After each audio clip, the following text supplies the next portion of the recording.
राजा कार्तिकेय भारतीय हैं, अमेरिका में तकरीबन 15 साल रह चुके हैं, लेकिन उन्होंने अमेरिकी पासपोर्ट नहीं लिया है और ये इंटरनेशनल सिविल सर्वेंट है। राजा कार्तिकेय, आप 15 साल से ज़्यादा समय से रह रहे हैं अमेरिका में। कितने साल? अमेरिका में और कई और देशों में, बल्कि 18 साल हो गए लगभग। अमेरिका में तो आपने इंडियन पासपोर्ट रखा है या अमेरिकी सिटीजनशिप ले लिए? जी नहीं, बिल्कुल इंडियन पासपोर्ट ही रखा है और रखूँगा हमेशा। देखिए, आप जो भी पासपोर्ट लें, आपको हमेशा एक हाइफन के साथ ही देखा जाएगा। आप इंडियन अमेरिकन हैं या इंडियन ब्रिटिश हैं या जो भी हैं, तो आप इंडियन ही क्यों ना रहें। और ये हमारी जो विरासत है, आपको देखेंगे हमारी छवि से ही हमें कहेंगे कि ये तो इंडियन है। तो फिर ऐसा क्यों नहीं कि इस ग्लोबल जो कम्युनिटी है, कॉस्मोपॉलिटन कम्युनिटी में, हम अपने विरासत को भी रखें, पासपोर्ट को भी रखें और जिस देश में हैं वहाँ पे कंट्रीब्यूट भी करें। आप प्रवासी भारतीय सम्मेलन में भाग ले रहे हैं, क्या आप सुझाव देना चाहते हैं भारत सरकार को? क्योंकि एक बहुत बड़ा मोटिव जो 2003 से प्रवासी भारतीय सम्मेलन है, उसका एक बहुत बड़ा एक मोटिव यही है कि जो भारत के लोग बाहर रह रहे हैं, उनके अंदर अगर मान लो कोई आइडिया आ रहा है, कोई टेक्नोलॉजी का ज्ञान ऐसा हो रहा है, तो वो अपना ज्ञान शेयर करें हमारे साथ। तो आपको कौन सा आइडिया है जो शेयर करना चाहते हैं आप भारत के साथ? जी, मैं बस 3 सुझाव देना चाहूँगा। ये बहुत अच्छी तरह से ऑर्गेनाइज हुआ है, इतने लोग आए हैं इतने देशों से। पहला सुझाव लेकिन ये कि अभी भी दुनिया में कई जगह पे पीपल ऑफ इंडियन डिसेंट को लेके मतलब एक एप्रहेंशन है। कभी कभी अटैक्स भी होते हैं। तो कोविड के वक्त भी कुछ जगह पे हुआ था। तो what is India doing for the diaspora? Diaspora प्रवासी भारतीयों के लिए भारत क्या करेगा? क्या चाहते हैं आप, क्या भारत करे? मतलब एक एश्योरेंस, एक सेफ्टी का एश्योरेंस, और ये कि आपके इंटरेस्ट को मद्देनजर मतलब करते हैं, हमारे एम्बेसीज करती हैं, पर उसके बारे में बातचीत भी होनी चाहिए, नंबर 1। नंबर 2 कि हमारे जो प्रवासी भारतीय हैं।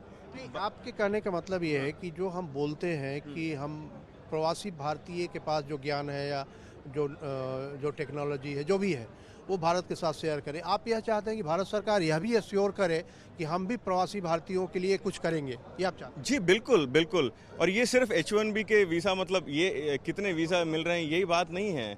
ये मतलब उनकी सेफ्टी और उनका जो सोसाइटी कम्युनिटी भी, मेरा मतलब क्या बताऊं कि हमारे जो प्रवासी भारतीय हैं वो आज बहुत ही स्प्लिट हैं।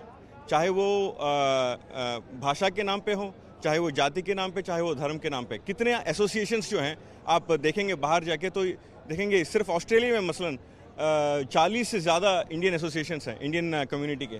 तो ऐसा क्यों? इनको यूनिफाई करने का जो है काम, ठीक है, कम्युनिटी डायस्पोरा से आए, लेकिन इसमें क्या भारत भी कुछ कर सकता है? अगर हमारे प्रवासी भारतीय एकजुट होकर रहेंगे तभी तो वो देश के लिए भी कुछ कर पाएंगे।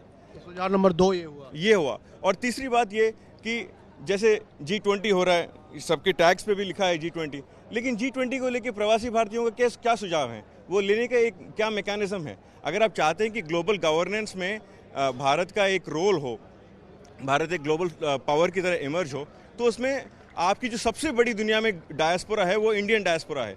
तो प्रवासी भारतीयों के सुझाव लें। इतने क्वालिफाइड लोग यहाँ पे आए हैं, तो उनके भी जो हैं फीडबैक इसमें आप शामिल करें, तब जाके। और जो इंडियंस हैं ग्लोबल इंस्टीट्यूशंस में, आप उसमें भी एक उसकी तरफ भी जो है आप एक अटेंशन पे करें, ताकि it doesn't happen. Global institutions में जो इंडियन है उसके लिए भारत कुछ करे, ये आप चाहते हैं? नहीं, मैं तो ये कहना चाहता हूँ कि जो ग्लोबल इंस्टीट्यूशंस में ज़्यादा इंडियंस हों और जो मतलब एट द राइट लेवल्स हों, और इसको लेके भारत सरकार एक स्ट्रेटेजिक तरीके से जो भी होता है, और हर देश, दुनिया का हर देश यही चाहेगा कि वो अपने नेशनल्स को लेके एक स्ट्रेटेजिक तरीके से अप्रोच करे। मेरे ख्याल से भारत को इस मामले में ज़्यादा करने की ज़रूरत है। थैंक यू राजा कार्तिकेय। और राजा कार्तिकेय का कहना है कि जो सुझाव देने की व्यवस्था बनानी चाहिए सरकार को, वो सुझाव देने की व्यवस्था अभी तक नहीं बनी है। तो यह आयोजन इस मामले में सफल हो सकता है कि अगर इसके बाद कोई ऐसी प्रक्रिया या कोई ऐसा तंत्र विकसित किया जाए ताकि जो हमारे डायस्पोरा के लोग हैं वो कम से कम अपने आइडियाज़ दे सके, और उन आइडियाज़ को यहाँ डिसमिनेट करने के लिए कोई ना कोई हो जो उन आइडिया पे काम कर सके। संसद टेलीविज़न के लिए कैमरा पर्सन कंवलजीत और सहायक प्रदीप के साथ इंदौर से मैं अखिलेश सुमन।